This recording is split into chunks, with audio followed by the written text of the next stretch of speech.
I was betrayed by my own commander in World War II. The metal taste of fear never leaves you.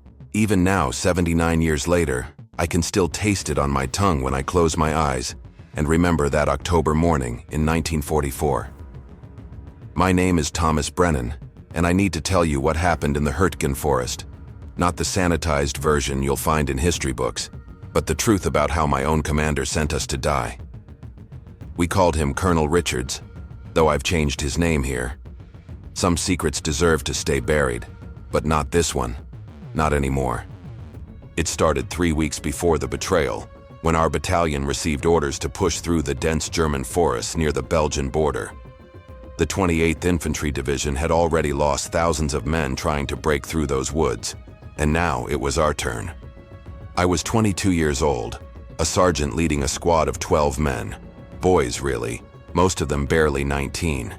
We'd seen action before, survived the beaches of Normandy and the hedgerows of France, but nothing prepared us for what Richards had planned. The Hürtgen Forest was hell on earth.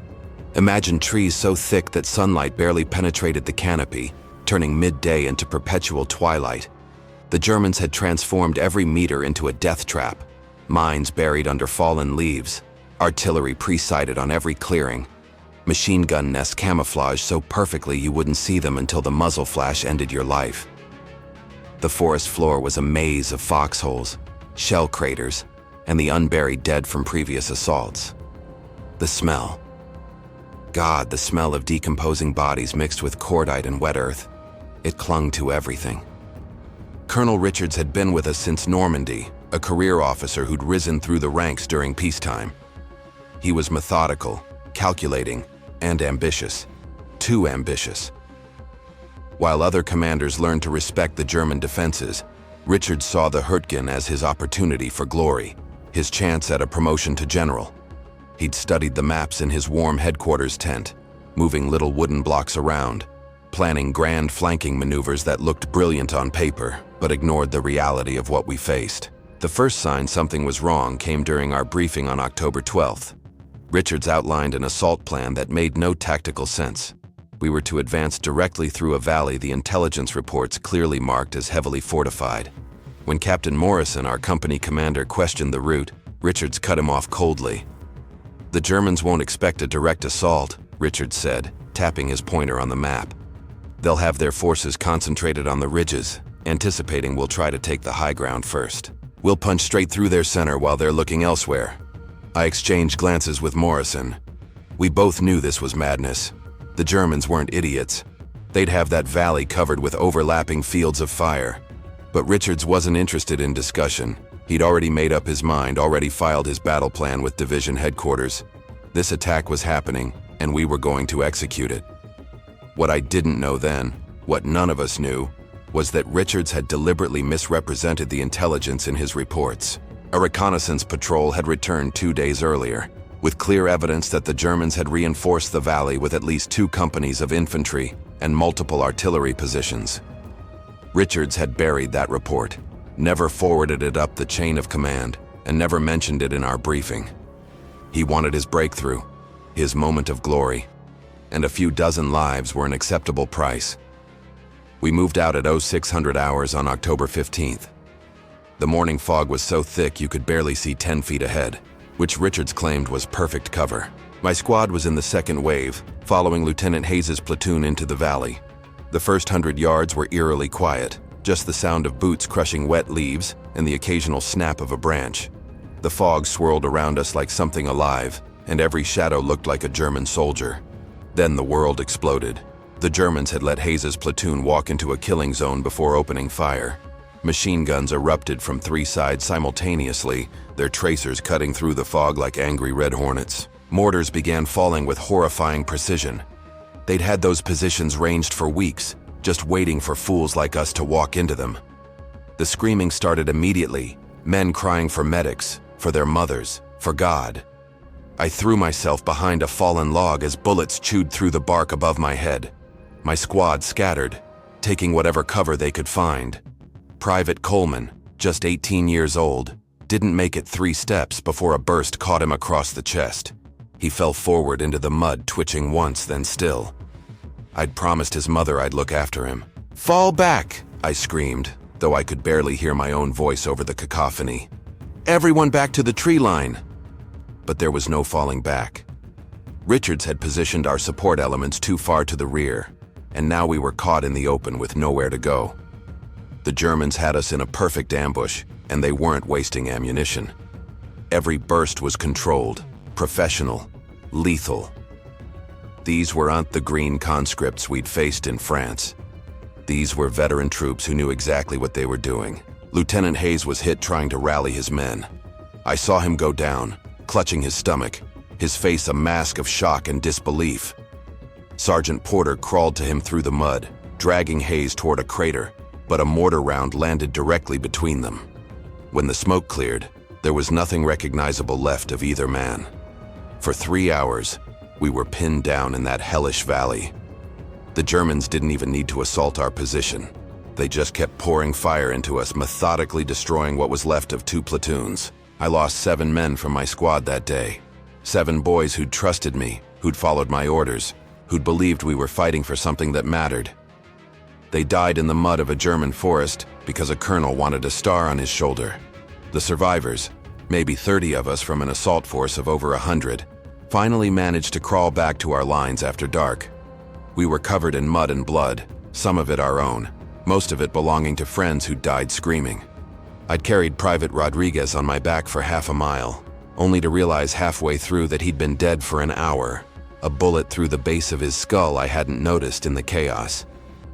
When we stumbled back into camp, Richards was waiting, not to check on casualties or debrief the survivors, but to rage at us for retreating without orders.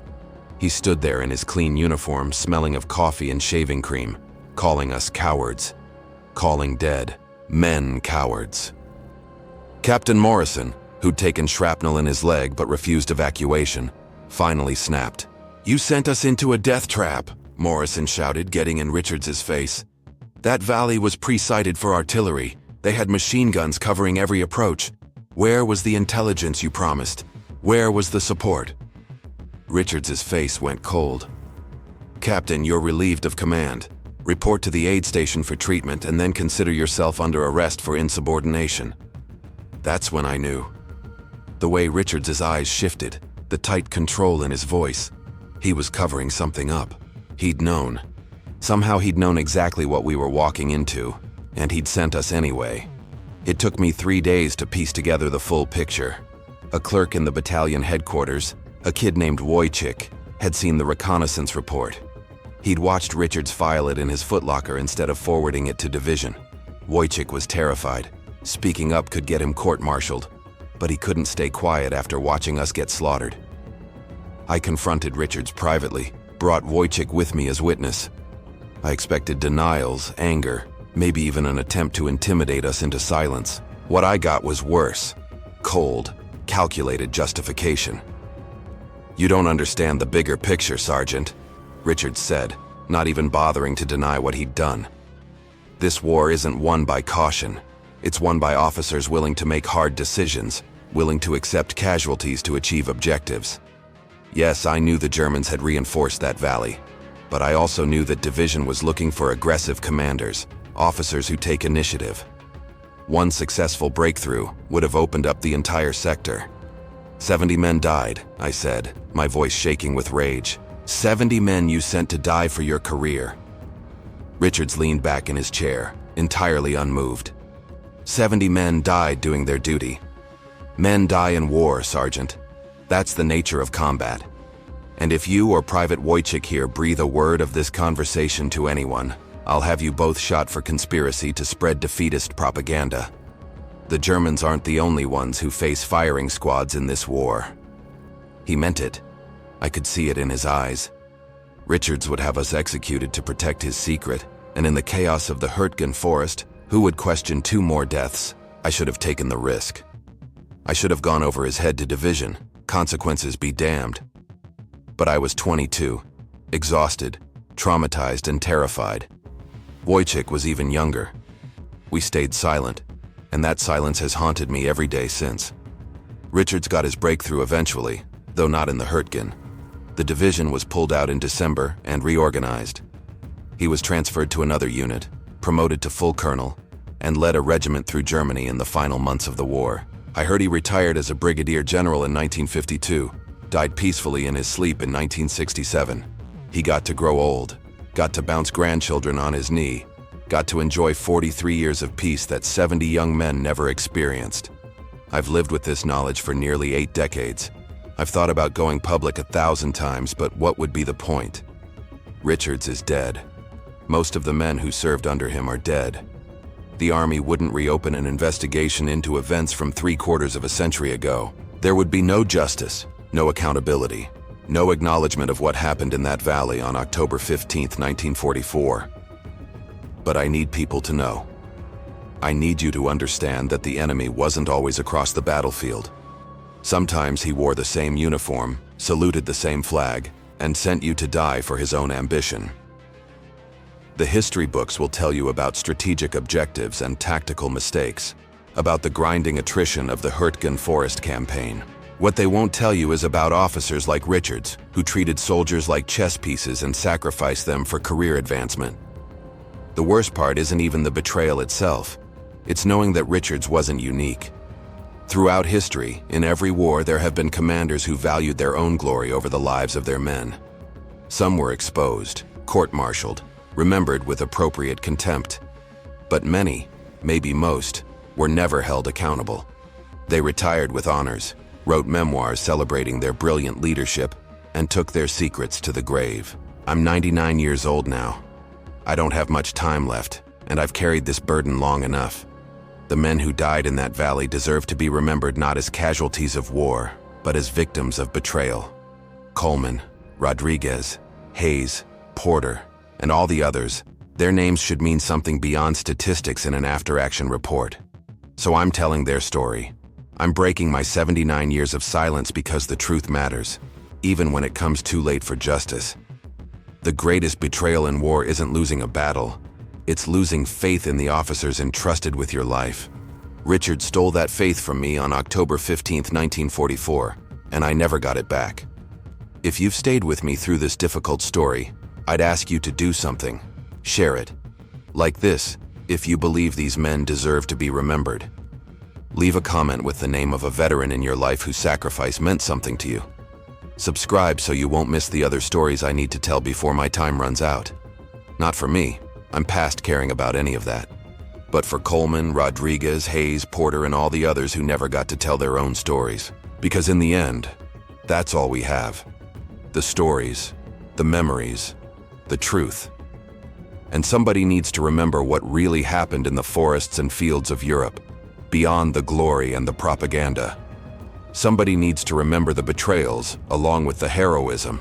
I was betrayed by my own commander in World War II. Now you know. Don't let their sacrifice be forgotten.